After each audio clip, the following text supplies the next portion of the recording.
प्यारे बच्चों नमस्कार।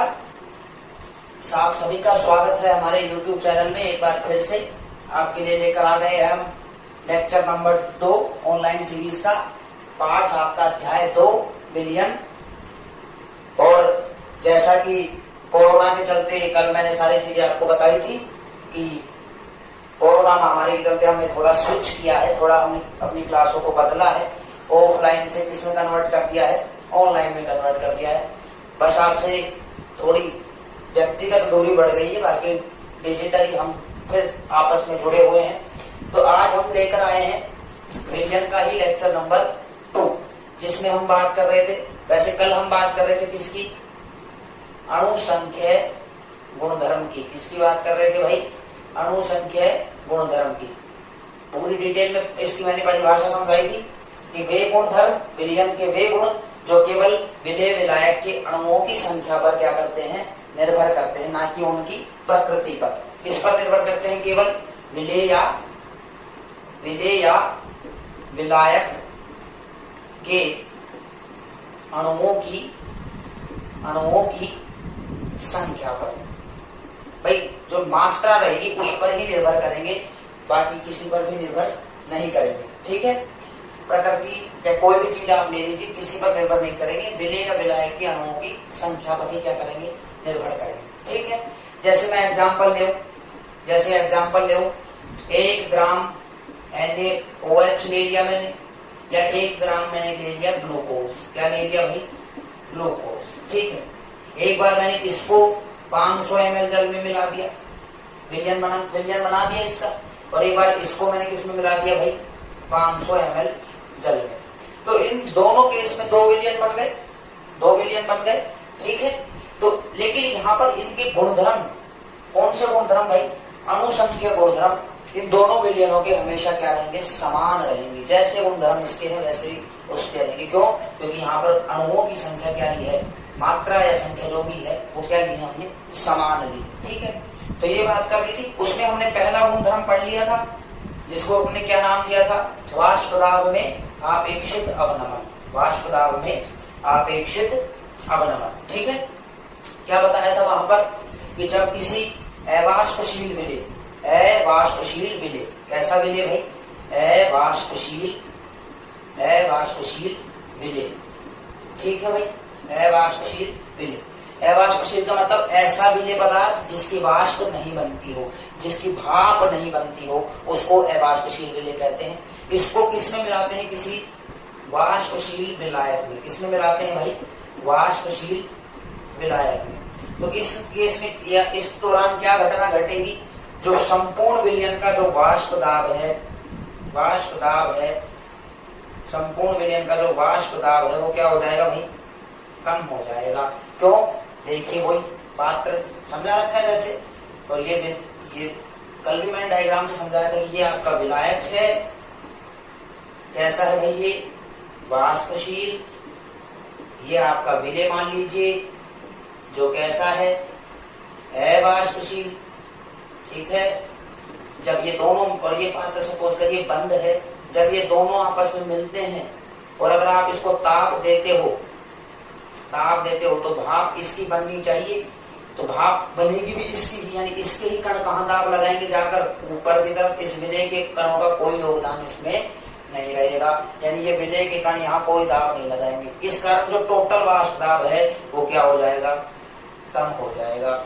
अच्छा, यहीं से हम अब सेकंड गुणधर्म की तरफ बढ़ रहे हैं, सेकंड गुणधर्म की ओर आ रहे हैं। तो आज हेडिंग लगाएंगे क्वथनांक उन्नयन। सेकंड बार आपका दूसरा जो अणुसंख्यक गुणधर्म है, हेडिंग लगाइएगा क्वथनांक उन्नयन। इसको रिप्रेजेंट करते हैं डेल्टा टीबी से, एलिवेशन इन बॉइलिंग पॉइंट। ठीक है, क्वथनांक उन्नयन। उन्नयन का मतलब वृद्धि। वृद्धि मतलब बढ़ोतरी। और क्वथनांक हम जानते हैं कि वह ताप जिस पर कोई द्रव उबलता है, उबलने लग जाता है, उसको क्या कहते हैं, क्वथनांक उन्नयन। सॉरी, उसको कहते हैं क्वथनांक। क्या कहते हैं भाई, क्वथनांक कहते हैं, यानी वह ताप जिस पर कोई द्रव उबलता है। जैसे मैं बात करूं जल की जैसे हम बात करें 100 डिग्री सेंटीग्रेड होता है इसका क्वथनांक, यानी 100 डिग्री सेंटीग्रेड पर जल या पानी उबलने लग जाता है। ऐसे ही बहुत सारे द्रव होते हैं जिनके अपने अपने क्वथनांक होते हैं।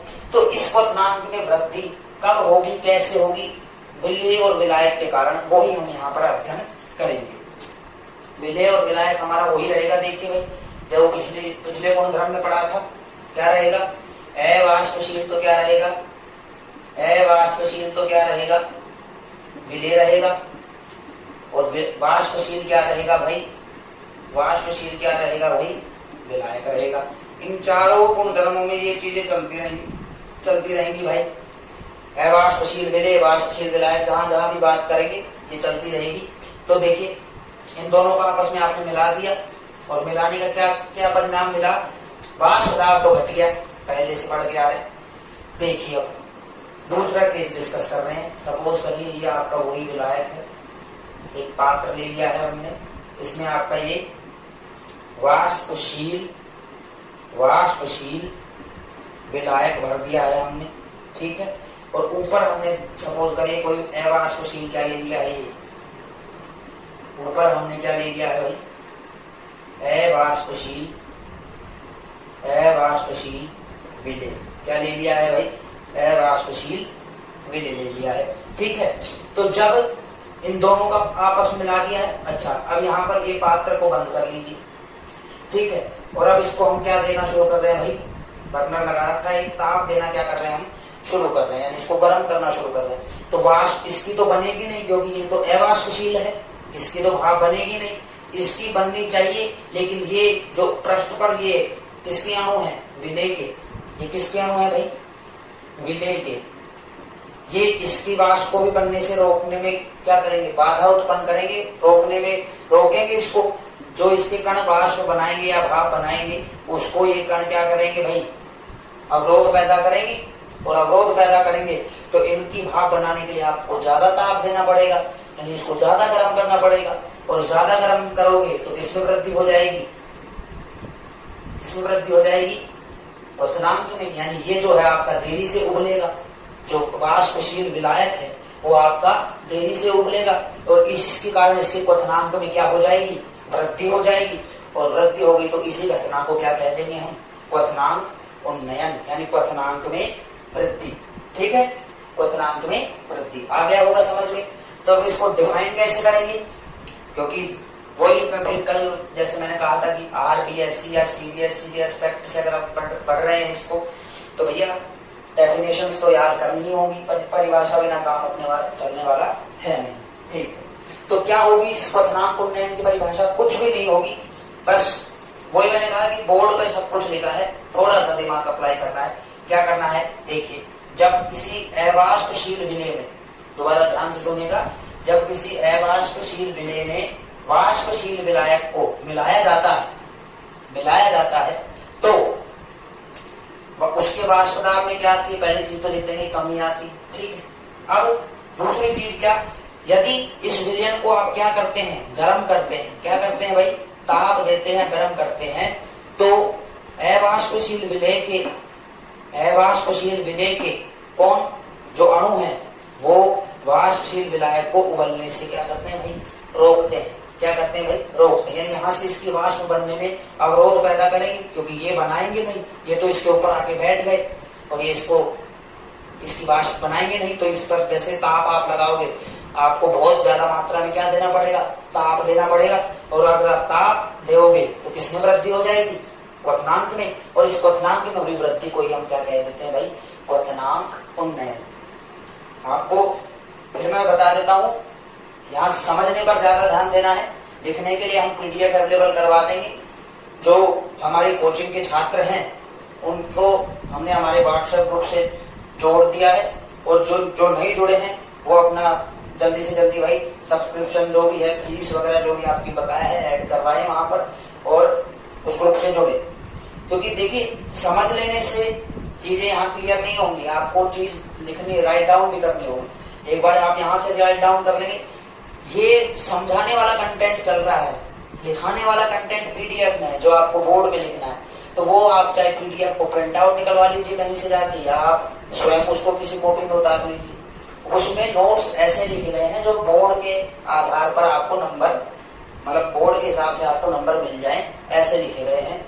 जहां चीजों को समझने पर ज्यादा ध्यान देना है, दिमाग में डालने पर ज्यादा ध्यान देना है, ठीक है। तो जल्दी से जल्दी भाई जो हमारे ऑफलाइन विद्यार्थी हैं वो अपनी जिन्होंने फीस नहीं दिया फीस दें और ग्रुप में ऐड हो भाई फटाफट। इसके अलावा भी बाकियों को भी ऐड कर देंगे और उनको पीडीएफ अवेलेबल करा दी जाएगी। तो लेकिन यहाँ आप समझेंगे क्वथनांक में वृद्धि समझ में आ गई भाई कि क्यों हो गई, ठीक है। अब इसको हम ग्राफिकली जरा समझते हैं। किससे समझते हैं भाई कि ग्राफ से अगर समझाया जाए तो क्या होगा। देखिए अब अपन जरा इसका एक ग्राफ बनाते हैं। देखिए ये बना लिया मैंने भाई, ठीक है। ये आपका एक्स एक्सिस हो गया, ये आपका क्या हो गया वाई एक्सिस।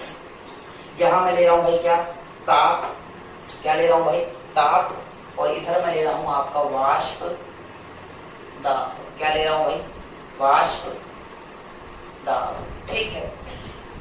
तो उसी पात्र को ध्यान में रखिए, ये विलायक, ये इधर विलेय, ताप दे रहे हो, ताप दे रहे हो, तो वाष्प दाब में क्या होगी, विलायक की बात कर रहा हूं भाई, विलायक के वाष्प दाब में क्या होगी वृद्धि होगी।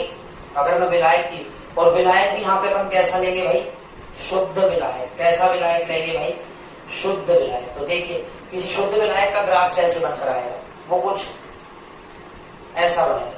कैसा बनेगा, ठीक है। यानी जैसे जैसे आप ताप में वृद्धि करते जा रहे हो, इसमें वृद्धि होती जा रही है भाई, वाष्प दाब में वृद्धि होती जा रही है, नहीं होती जा रही, शुद्ध विलायक के में देखिए बढ़ता जा रहा है। एक स्टीप ग्राफ मिल रहा है, स्टीप कर्व मिल रहा है। ये किसकी बात होगी भाई शुद्ध विलायक की, कि शुद्ध विलायक का ताप के साथ वाष्प दाब में निम्न संबंध रहेगा। क्या रहेगा कि जैसे जैसे आप ताप बढ़ाओगे वैसे वैसे क्या बढ़ता चला जाएगा वाष्प दाब। ये जब विलायक अकेला है तब की बात कर रहा हूं। अब इस विलायक में मैंने क्या मिलाया है विलेय, और वो विलेय कैसा अवाष्पशील। कैसा विलेय भाई अवाष्पशील, ठीक है। तो इस अवाष्पशील विलेय को मैं मिलाऊंगा तो वाष्प दाब में क्या आ जाएगी कमी। यानी शुद्ध विलायक से विलयन का जो वाष्प दाब रहेगा वो क्या रहेगा कम रहेगा तो इसी तरीके का, लेकिन बस कम हो जाएगा। कुछ ऐसा ग्राफ मिल जाएगा इसका। देखिए वापस ये देखिए, ठीक है। ये किसका है भाई ये विलयन का आ गया भाई। विलायक का ये अपना क्या रहेगा भाई शुद्ध विलायक का ग्राफ रहेगा। जैसे जैसे आप ताप में वृद्धि करोगे वाष्प दाब बढ़ेगा, और जैसे उसमें अब आप क्या मिला दोगे अवाष्पशील विलेय को मिला दोगे तो क्या आ जाएगा विलयन बन जाएगा। लेकिन वाष्प दाब में क्या आ जाएगी कमी, तो इससे कम मिलेगा भाई, ये कम वाले को दर्शा दिया। अब यहाँ से हम क्वथनांक की नई डेफिनेशन देंगे। क्वथनांक की क्या देंगे भाई, मैं इधर लिख देता हूं, क्वथनांक की नई परिभाषा यहां से बनाएंगे आज।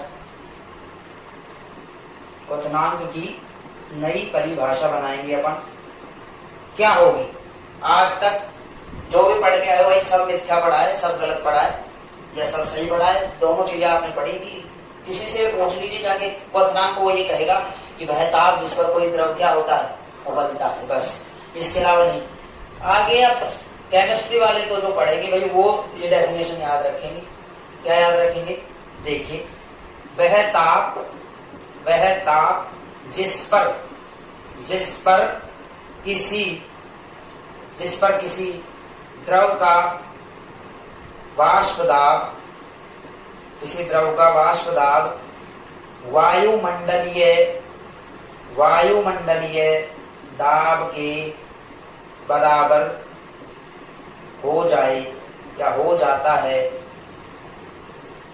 द्रव का क्वथनांक कहलाता है।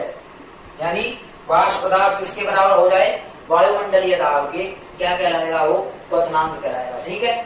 तो यहाँ से इसी डेफिनेशन का हम यूज करके ये ग्राफ आगे कंटिन्यू करेंगे। वायुमंडलीय दाब यानी ये वायुमंडल जो हम पर दाब लगा रहा है, ये वायुमंडल जो भी संसार सागर जो हम पर दाब लगा रहा है उसको वायुमंडलीय दाब कहेंगे, ठीक है।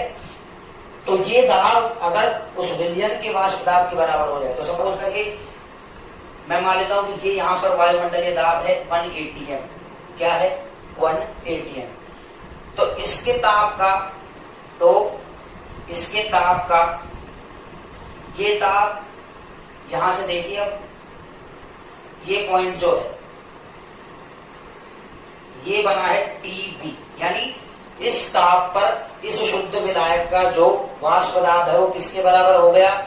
वायुमंडलीय दाब के बराबर हो गया। दोबारा देख लीजिए, यहां से समझ में आ गया होगा बिल्कुल कि इस ताप पर, यहां पर कोई ताप का मान होगा, इस ताप पर इस शुद्ध विलायक का जो वाष्प दाब है वो किसके बराबर आ गया?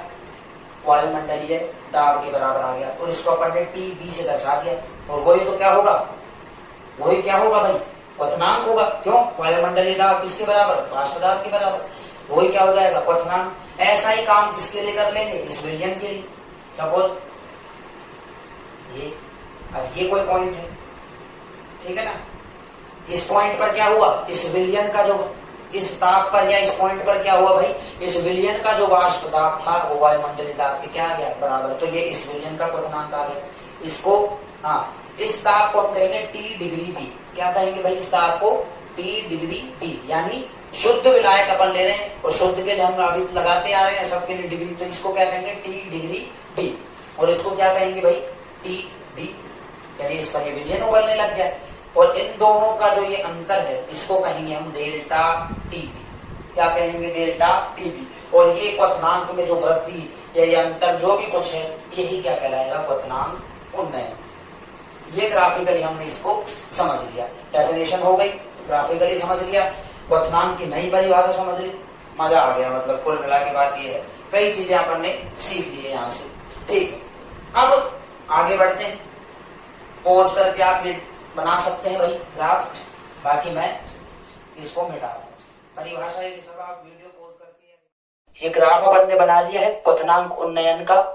अब इसके सहायता से इसका मैथमेटिकल डेरिवेशन है, इसका गणित जो है, जो गणितीय डेरिवेशन है वो देखते हैं हम कैसे इसके लिए न्यूमेरिकल सोल्व होंगे, कैसे डेरिवेशन आएगा। देखिए, ये अपन को पता है ये डेल्टा टीबी क्वथनांक में उन्नयन है बिल्कुल। और उतना ही देखिए यहाँ ये किसको बता रहा है भाई? वाष्प दाब को। और ये जो दाब है ये है आपका एक वायुमंडलीय 180 एम।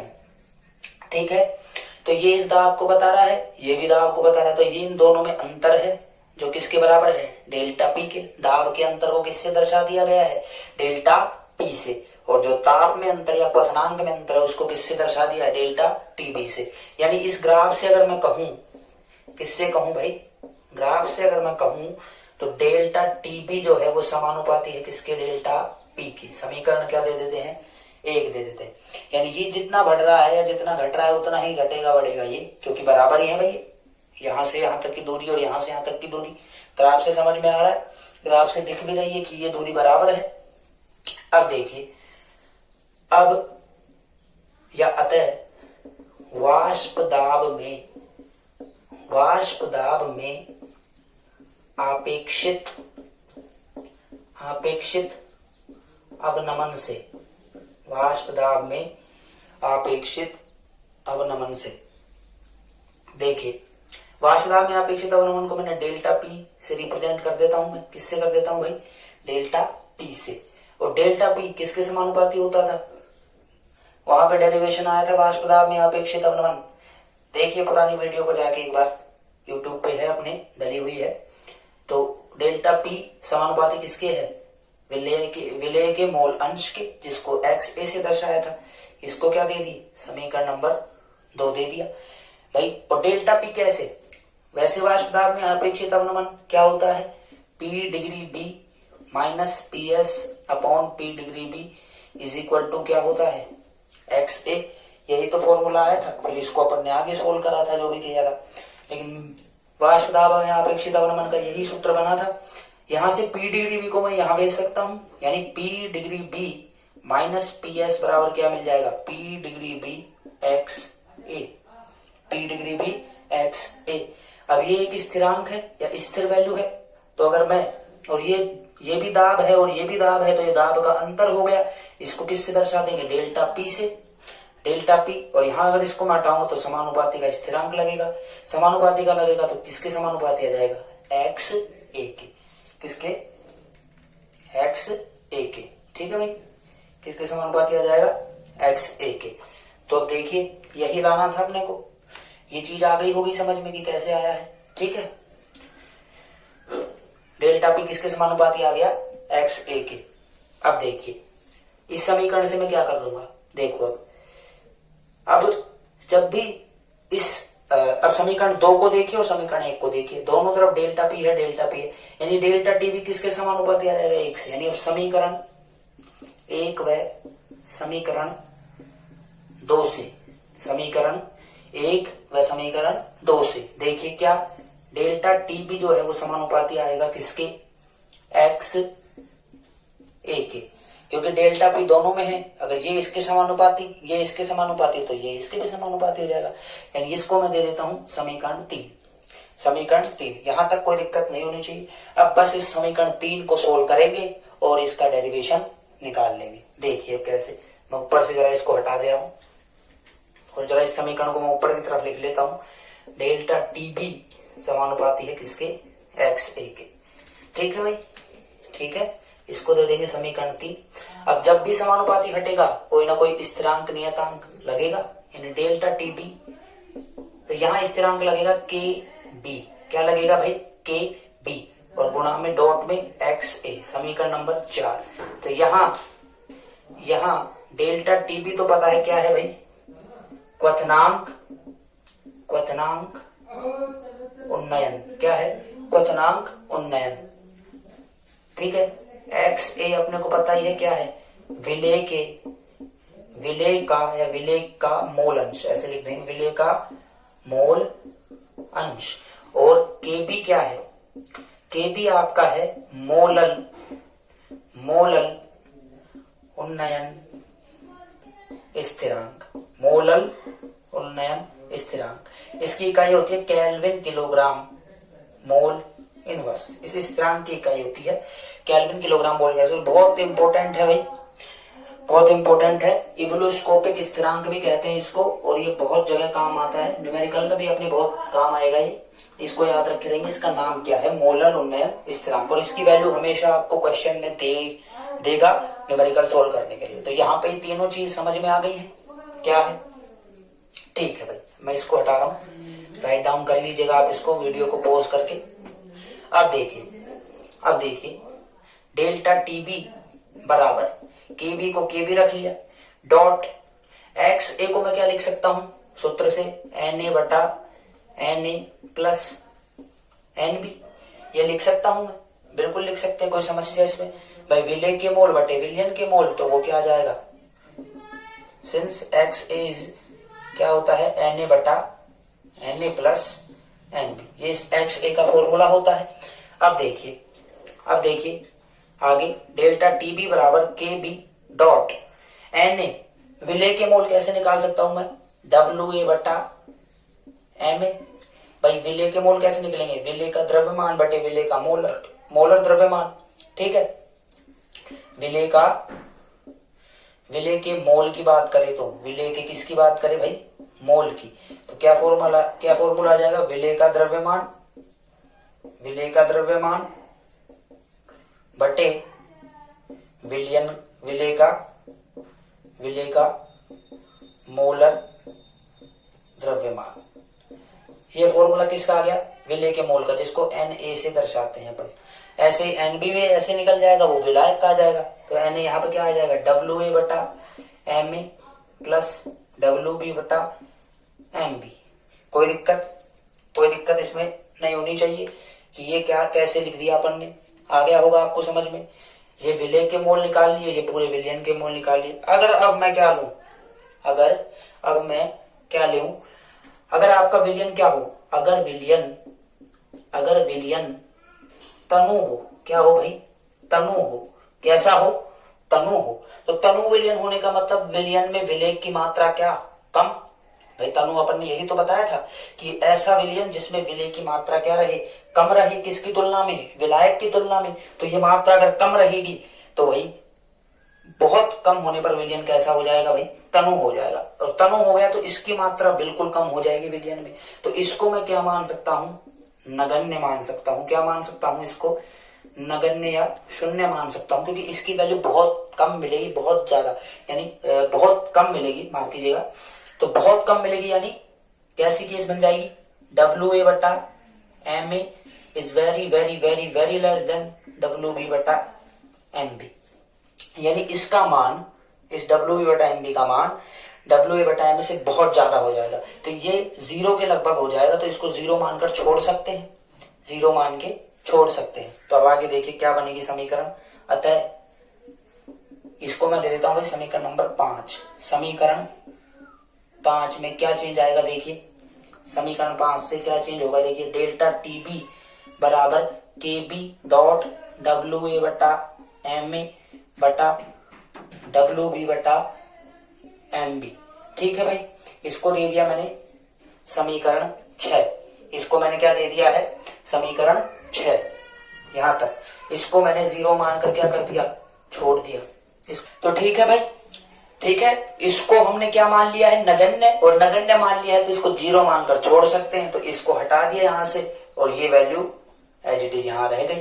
अब समीकरण 6 को फोकस करना है, समीकरण 6 पर ध्यान देना है। ऊपर वाला मैं थोड़ा इरेज कर देता हूं, ऊपर वाले डेटा को मैं थोड़ा मिटा देता हूं। देखिए जरा अब क्या चेंज होगा। Delta T B is equal to K B dot, अब ये एम बी ऊपर आ जाएगा यहाँ, और ये डब्ल्यू बी यहाँ चला जाएगा, साधारण गणित के नियम से, जो भी गणित में हम लगाते हैं। ठीक है भाई, क्या आ जाएगा? डब्ल्यू ए गुणा एम बी बटा डब्ल्यू बी गुणा एम ए, ये फॉर्मूला बन जाएगा भाई समीकरण नंबर 7, समीकरण नंबर 7। ठीक है, समीकरण नंबर 7। अब देखिए समीकरण 7 को ध्यान में देंगे। द्रव्यमान, ये भी एक द्रव्यमान है, ये भी द्रव्यमान है, ये भी द्रव्यमान है, ये भी द्रव्यमान है। किसका फॉर्मूला बन गया भाई ये? अगर हम याद करें, इसको ध्यान से देखें, तो क्या ये मोललता का फॉर्मूला बन रहा है? मोललता स्मॉल एम बराबर क्या होती है? डब्ल्यू ए बटा एम ए गुणा W B into M B. यहाँ पर ये एम बी विलायक का होता है मोलर द्रव्यमान, डब्ल्यू ए विलेय का मोलर द्रव्यमान, एम ए डब्ल्यू ए होता है आपका विलेय का द्रव्यमान, एम बी होता है विलायक का मोलर द्रव्यमान, एम ए होता है विलेय का मोलर द्रव्यमान, और डब्ल्यू बी विलायक का द्रव्यमान। तो सारा द्रव्यमान वाली इकाई हो गई। किसका निर्माण कर देती है भाई ये? कौन सी सांद्रता की इकाई बन जाती है? मोललता। क्या बन जाती है भाई? मोललता। तो इसको मैं इसकी जगह रिप्लेस कर सकता हूँ, तो क्या समीकरण बनेगी देखिए, डेल्टा टीबी बराबर के बी डॉट स्मॉल एम। अब यहाँ पर ये देखिए, ये एक प्रकार का स्थिरांक ही है। क्या है? स्थिरांक ही है। तो स्थिरांक को मैं हटा के समानुपाती वापस लगा सकता हूँ। ये समानुपाती का निशान स्मॉल है। ये एक मोस्ट इंपोर्टेंट समीकरण आ गई, समीकरण नंबर 8। क्या आ गई? समीकरण नंबर 8। देखिए अब यहाँ अतः समीकरण 8 से स्पष्ट है कि किसी विलयन के क्वथनांक में उन्नयन विलयन की मोललता के समानुपाती होता है। तो ये वही इसका डेरिवेशन हो गया, क्वथनांक में उन्नयन का क्या हो गया? डेरिवेशन हो गया कि किसी भी विलयन का जो क्वथनांक में उन्नयन होगा वो उस विलयन की किसके समानुपाती होगा? मोललता के समानुपाती होगा। यहाँ पे समझ में आ गया। अच्छा, ये आपको एग्जाम में डायरेक्ट पूछ सकता है कि सिद्ध करके बताइए कि किसी विलयन के क्वथनांक में उन्नयन उसकी मोललता के समानुपाती होता है, तो ये पूरा आपको करना है। अच्छा, न्यूमेरिकल कहाँ से? जो भी न्यूमेरिकल आएगा वो यहाँ से आएगा। इस सवाल, इस सूत्र से यूज आपको करना। ये वैल्यू आपको हमेशा क्वेश्चन में देगा ये मान, ये मिलेगा, किसी एक को आपको ज्ञात करवा लेगा। तो ये काम अपन न्यूमेरिकल में सोल्व करेंगे। ठीक है, कैसे करेंगे वो न्यूमेरिकल में बताएंगे भाई, कैसे गणित के सवालों को हम सोल्व करेंगे। तो ये आपका हो गया क्वथनांक में उन्नयन। आगे हम अपना अगला अनुसंख्यक गुणधर्म पढ़ेंगे हिमांक में अवनमन, ठीक है। और न्यूमेरिकल उन दोनों के हम साथ में करेंगे। तब तक जुड़े रहिए, देखते रहिए और इस चैनल को सब्सक्राइब कीजिए, ठीक है। और बेल आइकन को दबाना ना भूलिए। मिलते हैं आपसे नेक्स्ट वीडियो में, ठीक।